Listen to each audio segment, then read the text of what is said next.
Welcome to my YouTube channel, Tony Su Vega, your feng shui guru and paranormal expert.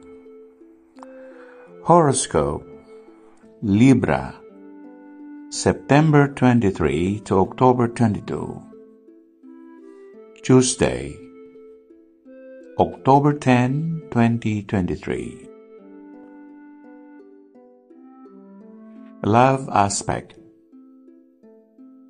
Nakuha natin ang baraha number 9 ng Swords.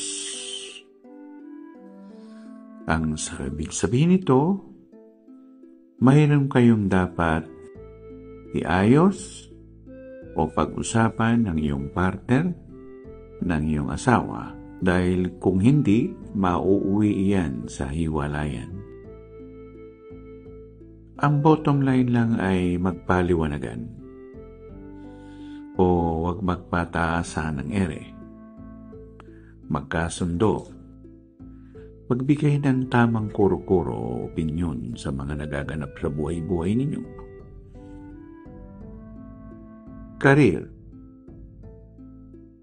Sa career naman, nakuha natin ang baligtad na Five of Swords. Magandang baraha ito. Ibig sabihin, magkakaroon ka ng tsansa na makuha mo ang gusto mo sa iyong pinagtatrabahuan. Kung ito naman ay sarili mong negosyo, yung pagpaplano mo ngayon ay mag-e-expand o lalawig pa ang buhay ng negosyong naitayo o itatayo pa lamang. Money and opportunities. Nakuha natin ang baraha ng Eight of Wands. Ang Eight of Wands ay mabilis kumilos. At nagtutukoy din yan sa baraha ng pagbabiyahe sa labas ng bansa.